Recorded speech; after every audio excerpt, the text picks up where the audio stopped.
భక్తితో అయిన తల్లిదండ్రులకు సేవలు అందించాలి. భక్తి లేనప్పుడు భయమైనా పెట్టి ఆ తల్లిదండ్రుల యొక్క హక్కులను కాపాడాలని ఈ బిల్లు తెచ్చింది. అందుకే నేను పదే పదే మా మిత్రులందరికీ విజ్ఞప్తి చేసిన, ఇది అత్యంత సామాజిక బాధ్యతతో కూడుకున్న బిల్లు.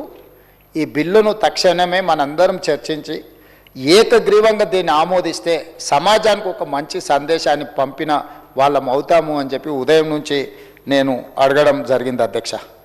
అధ్యక్ష, ఈరోజు మనిషి బంధాలు అనుబంధాలు మర్చిపోయి చివరికి పేగు బంధాలను కూడా విస్మరించి ఆర్థిక ప్రయోజనాల కోసం, సంపద కోసం పాకులాటల్లో మునిగిపోయి యంత్రంలా మారిపోవడం ఈ సమాజానికి మంచిది కాదు.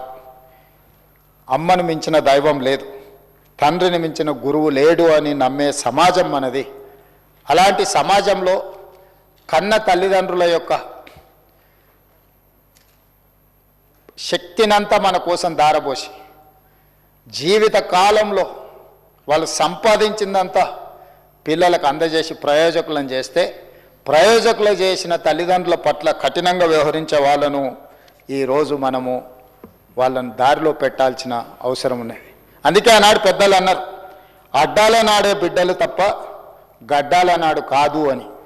అంటే అనాథలుగా మారిన తల్లిదండ్రులు కన్నీళ్లు పెట్టుకోవడం ఈ సమాజానికి మంచిదా అనేది మనమందరం ఆలోచన చేయాలి. మిత్రులు పాయల శంకర్ గారు కానీ, కూనంనేని సాంబశివరావు గారు కానీ, మా మిత్రుడు ఆది నారాయణ గొప్పగా మాట్లాడిండు.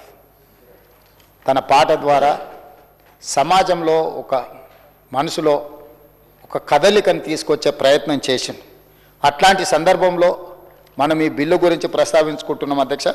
అధ్యక్ష, ఈ దేశంలో చాలా చట్టాలు చేసుకున్నాం మనం, రాష్ట్రాలలో కానీ కేంద్రంలో కానీ. మన దేశంలో పిల్లల సామాజిక భద్రత, మహిళల భద్రత, హక్కులకు రక్షణతో పాటు అనేక చట్టాలు ఉన్నాయి. రాజ్యాంగంలోని ఆర్టికల్ 21A ప్రకారం 6 నుంచి 14 ఏళ్ల పిల్లలకు ఉచిత విద్యా హక్కు ఉంది. రైట్ టు ఎడ్యుకేషన్ యాక్ట్ తీసుకొచ్చిన. ఆర్టికల్ 24 ప్రకారం ప్రమాదకర పనుల్లో బాల కార్మిక వ్యవస్థను మనం నిషేధం చేసుకోవడం జరిగింది. పిల్లలకు రైట్ టు ఎడ్యుకేషన్ కానీ లేకపోతే బాల కార్మిక వ్యవస్థ నిషేధించడానికి కూడా మనం చట్టాలు చేసుకున్నాం. అధ్యక్ష,